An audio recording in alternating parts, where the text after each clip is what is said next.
everyone. So today I'm going to take a look at modifying my Omnath Locus of Royal standard elemental deck. Now, as you might have guessed from the name, it's kind of more or less centered around this guy, Omnath Locus of the Royal. It says when it EBFs, it deals damage to any target equal to the number of elementals you control, which is really cool because it's pretty efficient removal. And then whenever land EBFs under your control, you put a +1/+1 counter on target elemental you control, and if you control 8 or more lands, you get to draw a card. And this comboed off with a lot of other stuff in the deck has been really good at helping generate a ton of value, particularly with Risen Reef, which says whenever Risen Reef or another elemental EBFs, look at the top card of your library. If it's a land, put it onto the battlefield tapped. If not, put it into your hand. And so you can see the automatic synergy there with Omnath. But I'll be perfectly honest, this is kind of more or less just going to throw together with anything that's got the word elemental on it. And now that we've got some new stuff from Ikoria, I think we have an opportunity to upgrade it. So we're going to look at what it currently has, some possible upgrades, and then we're going to play maybe a game or two, to see how it looks. So currently what I have is Opt, Scry 1, draw a card, Scorch Spitter. If you've played against RDW, know exactly what this is, but basically it does 1 damage, whenever it attacks, deals 1 damage to the player or planeswalker that it's attacking. Pretty good. Runaway Steamkin, whenever you cast a red spell, if Runaway Steamkin has fewer than 3 1/1 counters on it, you put a 1/1 counter on it, then you remove 3 counters and add 3 red mana to your mana pool. Leafkin Druid, add green, and if you control 4 or more creatures, add double green. 0/3, so not really an attacker. In some instances it is though. Lightning Stormkin, it's just got flying and haste for 2. Creeping Trailblazer, this one's been pretty big in my deck. It gives all other elementals +1/+0, and then you can also ramp it up with your excess mana. Overgrowth Elemental, when it EBFs, put a +1/+1 counter on another elemental you control. And whenever another creature you control dies, you gain a life. If that creature was an elemental, put a 1/1 on Overgrowth Elemental. Again, something that's done a lot of work. This thing doesn't really do much, but discard a land card, 2 damage to any target, for a red and a colorless. Return a tap land you control to its owner's hand. Other than that, it's a 2/5. I don't think it's going to be staying here. I put in 2 copies of Chandra, Novice Pyromancer, mostly for the +1 ability, which is all elementals get +2/+0 until end of turn. It can also come in clutch and get some extra mana. That third ability I don't think I've ever used. And then Awaken Infernal can't be countered. The +2 is each opponent gets an emblem with at the beginning of your upkeep. This emblem does 1 damage to you. Chandra Awaken Infernal does 3 damage to each non-elemental creature, which is why it's in the deck. And the final is it does X to target creature or planeswalker. If a permanent dealt damage this way would die this turn, exile it instead. So that, cuts out recursion. The rest of it's just land. It's not super important. We'll look at it later. So let's start with the cuts. Not a huge fan of Living Twister, so this is done for. Stormkin doesn't really do a lot. Steamkin doesn't do a lot. So that gives me 7 openings, and I think we might go down 1 copy of Chandra, and that gives us 8 openings. So I've already typed in elemental, and obviously I'm going to be way more interested in the newer stuff. Now, I haven't looked a whole lot at the Theros elementals, so we're going to include that in here too, but mostly we're going to be looking at Ikoria Lair Behemoth elementals. And as you can see, I don't own a whole lot of any of them, but I will admit I've been kind of interested in looking at this here Fertilid. Because this would actually combo pretty well with Omnath Locus the Royal. Um, there are a couple of different ways to get +1/+1 counters on it as well. Or there's really only one super good way to do that, which would be Overgrowth Elemental, and I'm not sure if we're going to be keeping that anyway. Let's take a look at what this does. That makes elementals. Let's see, this is an elemental. Let's see. +1/+1 counter on it for non-creature spells. Attack each combat if able. Okay. Not relevant in this build. And this does have mutate on it. Okay. So I guess the next step is we're gonna go for the not collected stuff. And since I'm not super wowed by much of the stuff that I do have, we're just gonna go ahead and help filter it a little bit. Alright, so I thought there would be more than this, but that's okay. Alright, so let's start with the stuff that's obviously in our colors. Illuna, Apex of Witches. This is Temur. Whenever it mutates, exile cards from the top of your library. Until you exile a non-land permanent, put that card onto the battlefield or into your hand. Okay. Flying Trample, 6/6. It's automatically just better than anything else I have in the deck. So if it mutates on anything, it's just improving it. And then hard casting it, you get a Flying Trample with 6/6. Kind of iffy about it. Let's take a look at our other options. Parcel Beast, it mutates for green and blue, alright. And of course with mutate you get the effects that are on it, so let's take a look at that now.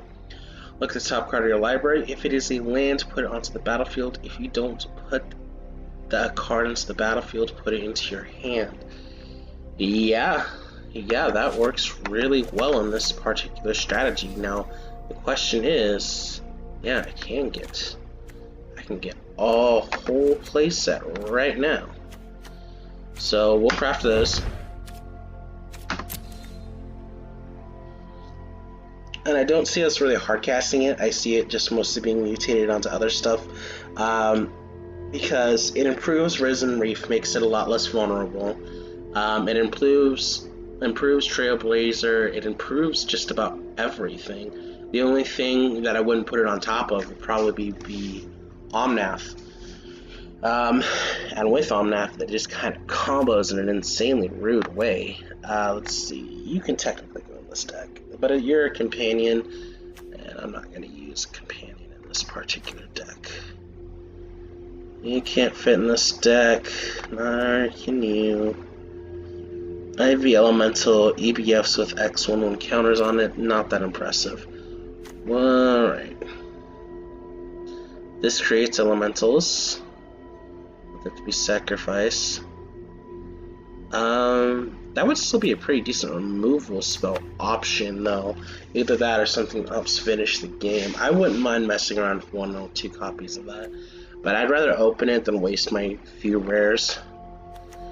I do have an excess. No, I don't have an excessive number. You know what? I want to play with 1 copy of that just to see where it gets us. Yeah. And then I'm not seeing anything else in here that's really wowing me. So we're going to go back to the collected side, and we're going to toy around with a couple copies of Fertilid. Alright, so the new builds, we have 4 copies of Opt, 4 copies of Scorch Spitter, 4 copies of Leaf Crane Druid, 4 copies of Creeping Trailblazer, 3 copies of Fertilid, 4 Overgrowth Elemental, 4 Risen Reef, 2 Chanra Novice Pyromancer, 4 copies of Parcel Beast, 3 Omnaths, and an Illuna Apex of Wishes, plus Chanra Awakened Inferno. So it looks pretty diverse. It looks pretty interesting. I'm excited to see how this plays out. And if nothing else, it's going to be drastically different from my other deck.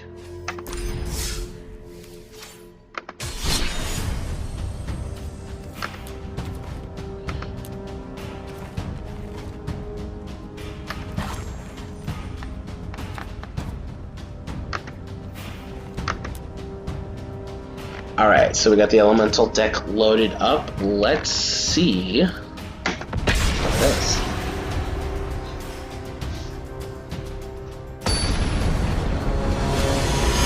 I'll be perfectly honest, if we go up against RDW, we're just gonna get Raffle stomped. Okay, Steam Vents, Embereth, Stomping Ground, Ops, Leafkin, Overgrown Elemental, Risen Reef. None of our new stuff. There's enough to tempt me into a mulligan, but I would be an idiot to to do that, so I'll keep this. I'll take the 2 damage from the Steam Vents so we can opt at the other turn. End of our opponent's turn.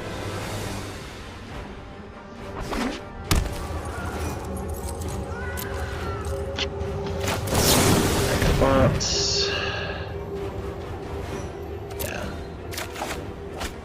We can draw into the rest of my. I don't see a problem with that. Take more damage, put on the Leafkin? I think I do. Ugh. I don't like hurting myself that much. Especially against somebody who's playing red and black. Alright. Speaking of which, I'm gonna be very interested to see what our opponent brings to the table. But we have our 3 mana for next turn. We don't need to take any more shock damage.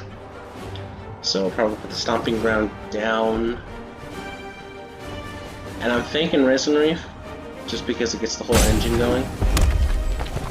Alright, Mountain. We're looking at the Leafkin. What are they thinking? What are you thinking, opponent? Okay. Well, buddy, I'm thinking Risen Reef. Cool, it's Fertility. It's one of our new cards.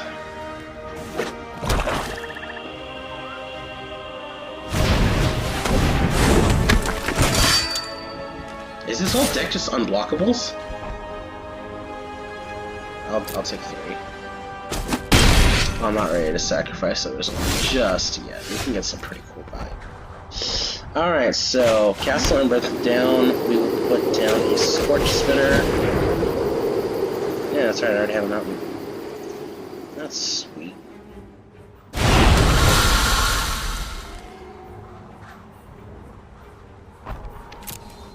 Take action. It's gonna enter tapped anyway. I don't know why you're asking me. We'll put down a Risen Reef and really get that value.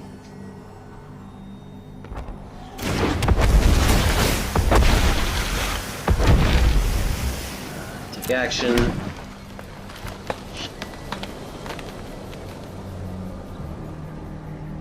How much ramp could ramp deck could ramp?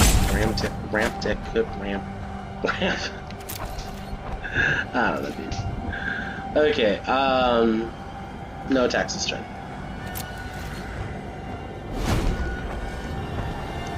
So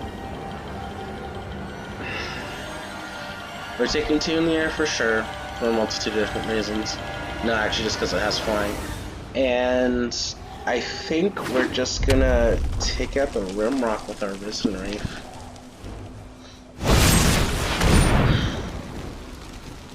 Okay. Not what I would have picked, but sure.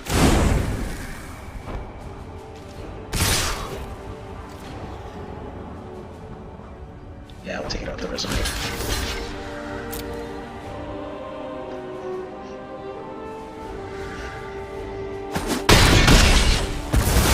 Alright, so not a great spot to be right now, but And I've been worse. Ventress down. I think we'll put Omnath down because that allows us to get rid of the Order of Midnight. And then we're going to mutate the Parcel Beast probably to the Risen Reef. So, kill the Order. Yep, whenever an Elemental EBFs, come on. Take action. Just taps. Elemental I control. Oh, okay. We'll put it on the Risen Reef.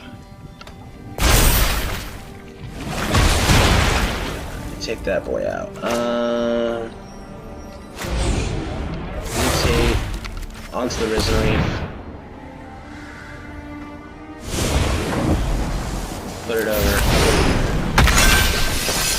Loving it. And now I believe we do this little thing that I like to refer to as damage.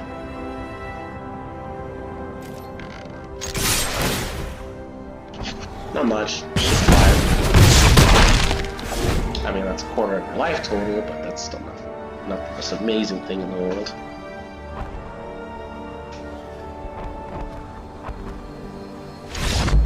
He quits. Okay, well, I mean, we couldn't really see the whole flex from the upgrades, but I would assume that the Parcel Beast in there would have added some value. I foresee myself doing some more videos with it in the future. It's just at that point in time, we're not going to be looking at the upgrades, we're just going to be looking at how it plays. But for now, I don't want to make this into too long of a video, so we'll call it.